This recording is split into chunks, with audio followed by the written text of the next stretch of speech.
काबिल एहतराम और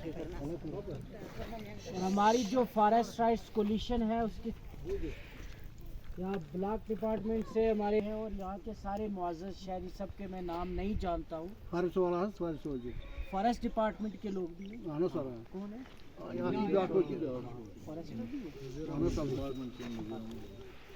फॉरेस्ट डिपार्टमेंट के लोग भी यहाँ मौजूद हैं। सबको मेरी तरफ से अस्सलाम वालेकुम व रहमतुल्लाहि व बरकातहू। अच्छा मकाम ये है कि आप सारे के सारे लोग एक बहाना लगा कि भाई हमें ज़मीनों से निकाला जा रहा है या हमारी ज़मीनों पर क्लोज़र लगाया जा रहा है तो हम इकट्ठे हो जाएं। तो फिर एक अच्छा मकाम ये है कि आपको उस टाइम निकाला जा रहा है जब जम्मू कश्मीर में फॉरेस्ट राइट एक्ट का नफाज चल रहा है और ये आपके मुकद्दर है। अगर ये एक्ट क्लोज हो गया होता तो शायद फिर आपको इन ज़मीनों से निकलना था। अब जब कि इसका नफाज चल रहा है, कानून ये कहता है फॉरेस्ट डिपार्टमेंट के वो लोग जो ज़मीनी सतह पे काम करते हैं, जो गांव में काम करते हैं और छोटे लेवल के मुलाजमीन हैं, उनको एक चीज़ ये समझनी चाहिए। थोड़ा सा एक्ट को यहाँ पे बैठे हैं, आप हमारे समाज के लोग हैं, हमारे दुश्मन नहीं हैं। और फिर जब आप कानून के शिकंजे में फंसते हो और फिर आपका ऑफिसर जो आप पहले आपको आगे लगाता है फिर आप हाथ खींचते हो। और मैंने जितना भी आज तक देखा है, लेकिन ये फॉरेस्ट डिपार्टमेंट को चाहिए जो एम्प्लॉइज यहाँ पे हैं कि आप कानून का थोड़ा सा मुताला करो। और कानून कोई लोगों ने नहीं बनाया हुआ है लोगों का कानून है, लिखा लोगों ने है, लेकिन पार्लियामेंट हाउस ने पूरी अक्सरियत के साथ उसको पास किया हुआ, फिर प्रेसिडेंट ऑफ इंडिया ने उस पर साइन किया हुआ है। और एक कानून पार्लियामेंट हाउस पास करके अवाम के लिए ग्राउंड पे भेज दे के ये इसका इम्प्लीमेंट करना है, और जब उसकी वायलेशन हो तो वायलेशन में वो लोग जो वायलेशन करेंगे वो कल फंसेंगे जरूर। तो ये ग्राम सभा जो है आपकी 5-10 नस्लें इन जमीनों पर रहीं, आगे वाली 50 नस्लों को भी ये प्रोटेक्ट करती है। लेकिन एक चीज के लिए आपको ये समझना चाहिए कि अगर ये आपकी जंगलात वाली ज़मीनें हैं, उन पे अगर मसलन आपने बागात लगाए हुए हैं, आप उनका इस्तेमाल कर रहे हो, तो फिर थोड़ा सा आपको इस कानून के बारे जानकारी भी रखनी चाहिए। अगर ये आप पे मुसीबत नहीं आती तो आपने कभी इकट्ठे नहीं होना था, कभी जमा नहीं होना था, कभी तगोदो नहीं करनी थी, दौड़ धूप नहीं करनी थी कि हम इन ज़मीनों के कागजात बनाते। और ये कानून कोई आज या कल या परसों का नहीं है, इस कानून को नाफिज होते हुए 5 साल हो गए। मानते हैं हम डिपार्टमेंट की भी गलती है, लेकिन हमारी गलती खुद भी तो है। हमने क्यों नहीं फॉर्म भरे, हमने क्यों नहीं दौड़ धूप की। और आज के टाइम में जब आपके पीछे डंडा लगा हुआ है फॉरेस्ट वालों का, ये मेरा और डॉक्टर शेख का बड़ापन है कि हम अपनी सारी मसरूफियात छोड़ के आपको बचाने के लिए आए, आपके लिए रेजोल्यूशन तैयार की है। और जो रेजोल्यूशन मैंने तैयार की है, कोई वकील भी यहाँ का आपसे 1 लाख 2 लाख या 1.5-3 लाख के कम नहीं करेगा ये रेजोल्यूशन। लेकिन कहने की ये बात है कि आपको इसमें सीरियसनेस दिखाना, और आपकी जमीनें उस टाइम जा रही हैं जबकि सरकार आपको उनके हक दे रही है। और आज हमने अवामी गवर्नमेंट चुन के भेजी है। आज हम सब ने 370 के नाम पे वोट दिया, 370 के नाम पे हम सब ने वोट दिया। 370 का मसला 370 क्यों है, हम सब के लिए 370 अहम क्यों है कि भाई बैरून रियासतों के लोग आके जम्मू कश्मीर में जमीनें नहीं खरीदे।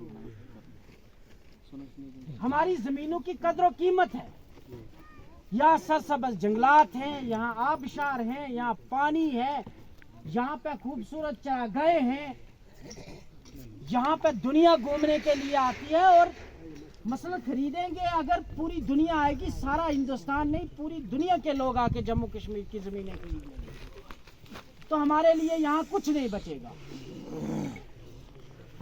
तो ये ज़मीनें हम बचाने के लिए हमने यहाँ की सरकार को एक बहुत बड़ा मैंडेट दिया है, अक्सरियत से जता के हमने असेंबली में भेजा है कि बाहर के लोग ना आए। और वो ज़मीनें जो हमारे पास हैं, दादा परदादा नस्ल दर नस्ल हम सब लोग उन ज़मीनों का इस्तेमाल कर रहे हैं, तो वो आज फॉरेस्ट डिपार्टमेंट या ये सरकार के लोग उठा के किन लोगों को देना चाहते हैं? तो इसका मतलब है जो कानून हमें बचा रहा है वो क्या है? Forest right act. तो फॉरेस्ट राइट एक्ट हमारे लिए 370 है। क्या है आप सब लोगों के लिए 370? आप एक बार हाथ खड़े करके बोल दो सारे लोग कि फॉरेस्ट राइट एक्ट यहाँ के जो फॉरेस्ट डेवलपर्स हैं, जो रस्मी तौर पे इन जमीनों पर रहते आए हैं, उन सब के लिए 370 है। और अगर हमारी जमीनें आज हमसे छीन लेती हैं तो फिर हमने 370 पे वोट देने का क्या फायदा हुआ हम सबको? तो एक ये सारे लोग, एक सरकार को हम ये मैसेज कन्वे करते हैं, यहाँ से जो हमने इलेक्टेड रिप्रेजेंटेटिव्स भेजे हैं उनको भी ये मैसेज कन्वे करते हैं कि हमने 370 के नाम पे वोट दिया है और फिर ये हमारी जमीनें हमसे क्यों छीनी जा रही है, उन पे क्यों नर्सरीज लगाई जा रही है। इसलिए ये आज की रेजोल्यूशन आप सब के लिए अहम है। जब रेजोल्यूशन पास होगी, पहले मैं थोड़ा सा पढ़ के सुना दूंगा। आपके लोग हमारे साथ कॉन्फ्रेंस कॉल पे थे, हमने ये रेजोल्यूशन तैयार की है। उसके बाद जब तक ये रेजोल्यूशन का फाइनल कोई डिसीजन आता, डिस्ट्रिक्ट एडमिनिस्ट्रेशन या यहाँ की सब डिविजनल लेवल की कमेटी कोई फैसला करती, तब तक फॉरेस्ट डिपार्टमेंट ये सुन ले कि आप इस इलाके में ना डिमार्केशन कर सकते हो, ना फेंसिंग कर सकते हो, ना किसी आदमी को तंग कर सकते हो। बिल्कुल ठीक है। जिस दौरान ये रेजोल्यूशन का फैसला होता तो हम उसमें 1 महीना लगे, 2 महीने लगे, 5 महीने लगे, और हम ये कहते हैं कि जब ये रेजोल्यूशन पास होके आएगी तो उसमें आप लोगों को, गांव वालों को सर्टिफिकेट मिलेगी। और हमें उम्मीद है कि कोई भी जिला इंतजामिया का इसमें कोई गलत चीज नहीं लिखी हुई है। इसमें हमने ये भी लिख के दिया है कि हम जमानत लेते हैं कि इन जंगलों की हिफाजत हम यहाँ के रहने वाले लोग करेंगे, हम या उनकी कंजर्वेशन करेंगे, जहां हम उनका इस्तेमाल करेंगे उसके साथ साथ हम अपने जंगलों की हिफाजत हम खुद करेंगे। तो ये इस रेजोल्यूशन में लिखा हुआ है। अगर इस दौरान में आपको कोई तंग करता है, रेजोल्यूशन की कॉपी आप सबके पास है, आप उठिए, इस कॉपी को उठाइए, आपके पास सिग्नेचर्स हुए हैं, पूरा गांव लिख के एक रेजोल्यूशन पास कर रहा है ग्राम सभा में, और ग्राम सभा इतनी पावरफुल है कि सुप्रीम कोर्ट भी आपकी रेजोल्यूशन को तोड़ नहीं सकता। आप इस बात को समझिए कि सुप्रीम कोर्ट कहता है कि वो जो गांव की असेंबली लगती है, ये जैसे पार्लियामेंट हाउस लगता है, जम्मू कश्मीर की लेजिस्लेटिव असेंबली लगती है, वहाँ एमएलएस बैठ के कानून बनाते हैं, ऐसे ही आप गांव में बैठ के अपने गांव का एक कानून बना रहे हो। आपको मेरी बात समझ आ रही है? आप एक कानून बना रहे हो गांव का, और ये आपकी असेंबली है, आप सारे एमपीज बैठे हुए हो। ये जो 18 साल वाले लोग हैं ना, 18 साल से ऊपर वाले लोग, आप सारे मेंबर हो, आप एमएलएज हो, आप एमपीज हो, आप अपने गांव का कानून खुद बना के सरकार को भेज रहे हो।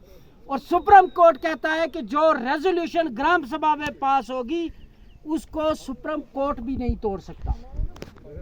तो इसका मतलब है कि आप कितने पावरफुल लोग यहाँ पे बैठे हैं, और जब आपकी रेजोल्यूशन यहाँ से पास होके चली जाती है तो उसके बाद अगर यहाँ पे आके कोई कंसर्न डिपार्टमेंट का उस रेजोल्यूशन की वायलेशन करेगा तो ये उठा के आप कोर्ट चले जाइए, जज साहब को एक एप्लीकेशन दे दीजिए कि ये रेजोल्यूशन पास हुआ था, इसमें सेक्शंस लिखे हुए हैं, रूल्स लिखे हुए हैं, कानून का सब कुछ इसमें लिखा है, तो फिर ये डिपार्टमेंट पार्लियामेंट के कानून की मुखालफत क्यों कर रहा है, उसकी वायलेशन क्यों कर रहा है?